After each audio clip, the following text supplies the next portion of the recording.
अब एक काम करते हैं, अब चलते हैं हमारे खास सेगमेंट पे चार्ट का चमत्कार, और इसमें आज सौजन्य से जो ट्रेड आएगा वो आएगा मानस जी के। मानस जी बताइए क्या पिक किया है आपने चार्ट पे? आप कैश का स्टॉक भी दे सकते हैं, नो डाउट, कोई प्रॉब्लम नहीं है। बताइए आपका कॉल क्या होगा? तो बिल्कुल मैंने कैश का ही स्टॉक निकाल के रखा हुआ है और वो है सीजी पावर का। देखिए सीजी पावर में एक ब्लैक पैटर्न का ब्रेकआउट हुआ है। 7-8 दिनों से हम कंसोलिडेशन देख रहे थे, फाइनली आज वॉल्यूम्स के साथ हमने ब्रेकआउट देखा। और ध्यान रखिए जो इसका जो ऑल टाइम हाई है वो मेरे ख्याल से 220 रुपए के आसपास है। तो स्टॉक में पोटेंशियल है 220 रुपए के लेवल्स को ब्रेक करने का भी। तो सीजी पावर पे एक पोजीशन ट्रेड लेना चाहिए।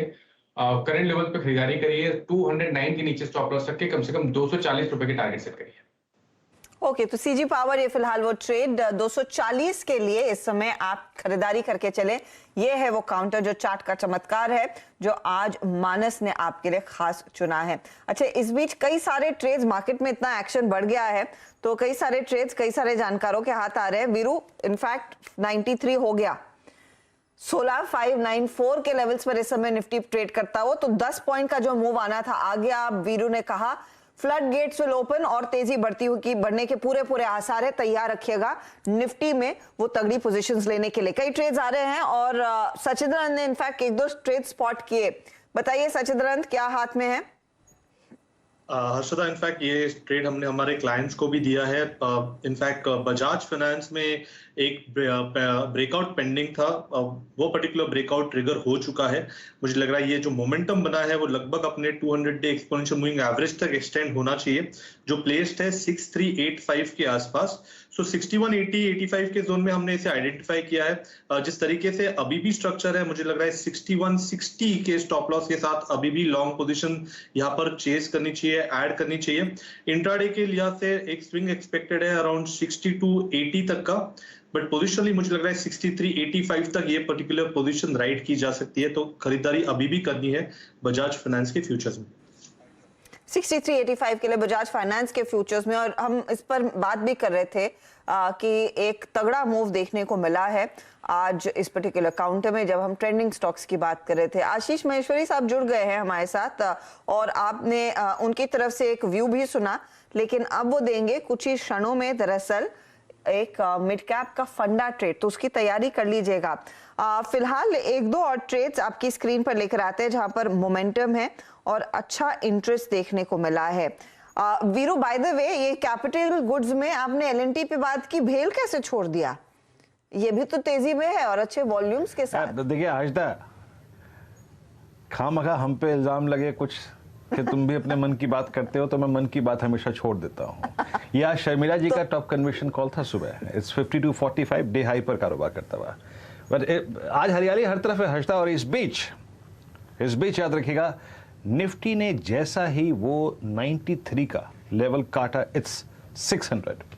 इसका मतलब ये है, याद रखिएगा, फॉर द डे ये आखिरी के लगभग पौन घंटे में वो 600 का जो कॉल राइटर है जो करीब आज 1 करोड़ कॉल बेच के बैठा था, वो बैकफुट पे है। आशीष तुरंत एक टेक दीजिएगा, अगर ये 605 610 का लेवल निकल गया तो एक तो दिक्कत ये है कि 3 आशीष हैं इस कार्यक्रम में, और ये खैर अच्छी बात भी है। आशीष चतुर्मोता जी, ये 605 के बाद 30-35 पॉइंट का स्विंग, अच्छा स्विंग पॉसिबल है? सॉरी वीरेंद्र, कौन सा स्टॉक था आपने?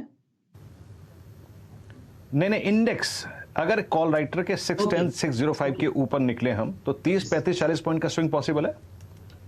तो वीरेंद्र, सबसे अच्छी बात है कि कंसोलिडेशन के बाद ये बाजार सुबह से मतलब हम देख रहे हैं करीब 4-5 घंटे की कंसोलिडेशन के बाद ये मूव शुरू किया है। तो मेरे हिसाब से इसका मूव कम से कम 16650 से 16700 तक की ट्रेजेक्टरी में एक्सटेंड होता हुआ नजर आएगा। तो यहाँ पर एक लॉन्ग पोजीशन बिल्कुल लेनी चाहिए, स्टॉप लॉस रखना चाहिए 16530 का। और डायरेक्टर साहब वो जरा कॉल लेके आइए 16700 की, होल्ड रखिए कन्विक्शन के साथ। 69 पे कल ली थी हमने, और कल भी अगर आप देखें डे हाई पर हम जाके अगर आप देखें इस पे फिर लौट के आए थे, लेकिन टारगेट पूरा किया था। और आज हम अपने फर्स्ट रेजिस्टेंस को एक बार इंट्राडे में शूट अप करके अगर आप देखें क्रॉस कर चुके हैं, तो वो कॉल जरूर अपने साथ रखिएगा, कोई दिक्कत की बात नहीं है। हमने एक बहुत स्ट्रॉन्ग अटेम्प्ट लिया है नाउ 8460 पे ट्रेड करते हुए। एक स्टॉक और रखिए अपने स्क्रीन पर, और देखिए जिसमें मूव आ रहा है और अच्छा मूव है, और शायद इसको एक बार थोड़ा सा स्ट्राइक करना चाहिए 3033 पे। पीआई इंडस्ट्रीज लेके आइए। पीआई इंडस्ट्रीज बहुत अच्छा रीड किया हुआ स्टॉक है आशीष बहती जी का। देखिए इस वक्त बाजार में स्विंग है। आशीष बहती जी, पीआई इंडस्ट्रीज, मुझे याद है आपने एक दिन पहले भी रिकमेंड किया था, बहुत अच्छा स्विंग दिया था इसने। 25 अक्टूबर 2021 से लेकर अब तक की पूरी रेंज करती हुई इस वक्त 80 रुपए ऊपर है। बट फ्यूचर्स में और ऑप्शंस में आपका टेक क्या है इस वक्त? कोई ट्रेड बनता है कि यहाँ पे ये अपना 31 दिसंबर यानी लगभग 6 महीने का हाईएस्ट क्लस्टर काट रहा है इस वक्त। आशीष बहती जी।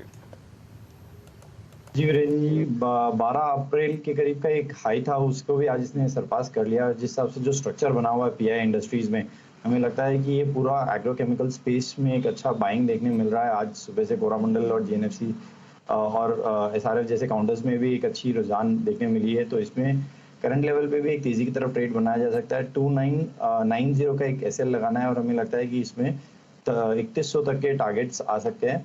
वीरेंद्र जी, एक और काउंटर काफ़ी अच्छा लग रहा है हमें, वो है ग्रासिम का। इसमें भी काफ़ी अच्छी एक बाइंग इंटरेस्ट देखने मिला है पिछले 15-20 मिनट में और हमें लगता है कि यहाँ से ग्रासिम में भी एक तेज़ी की तरफ ट्रेड बनाया जा सकता है। 1480 के टारगेट के लिए जो स्टॉप लॉस मेंटेन करना है वो 1445 का।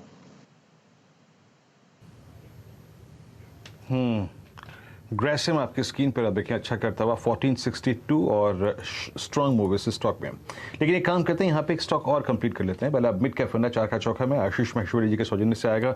बताइए आशीष, क्या पिक किया है आपने इस वक्त? क्या कन्विंस कर रहा है आपको? मिड कैप्स में स्ट्रॉन्ग मूव है भी, 200 EMA के ऊपर इंडेक्स ट्रेड करता हुआ।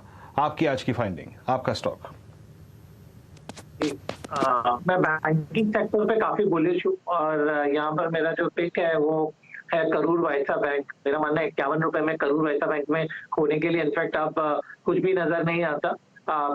उनके लास्ट क्वार्टर के नतीजे भी काफी अच्छे थे। इस क्वार्टर के अभी डेट आया नहीं है, बट मेरा मानना है कि यदि थोड़ा सा पेशेंस रखेंगे तो स्टॉक 60 रुपए जो इसका 52 वीक हाई था वहां तक धीरे धीरे ड्रिफ्ट करके रिजल्ट तक पहुंच जाएगा। और वैल्यू भी काफी है, 95 रुपीज की बुक वैल्यू है और शेयर अभी भी 52 रुपए में आपको मिलता है। तो बिल्कुल करूर वैसा बैंक पे बैट किया जा सकता है।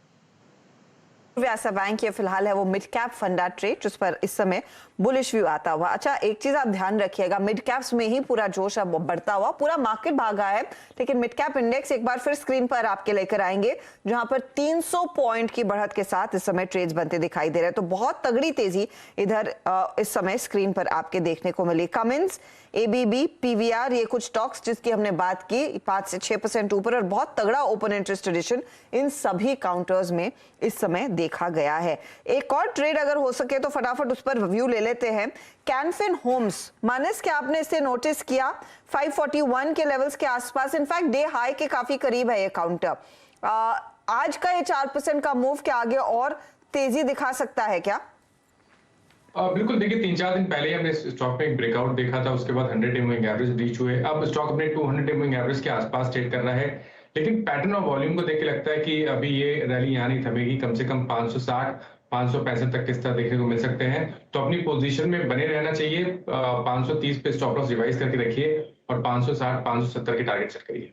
570 के टारगेट्स के लिए कैनफिन होम्स में एक मौका आपकी स्क्रीन पर साफ दिख रहा है। इस बीच सचिदानंद के ट्रेड और भी एक्टिव होते हुए, बताइए सचिन क्या स्पॉट किया है नया?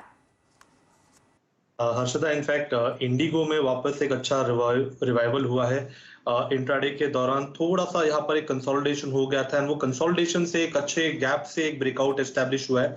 सो जिस तरीके से इसने 1800 के लेवल को डिफेंड किया है उसके बाद जो रुझान बनाया, तो मुझे लग रहा है इंट्राडे के लिए यहाँ से ही लगभग अराउंड 85 तक ये पर्टिकुलर मूव एक्सटेंड हो सकती है।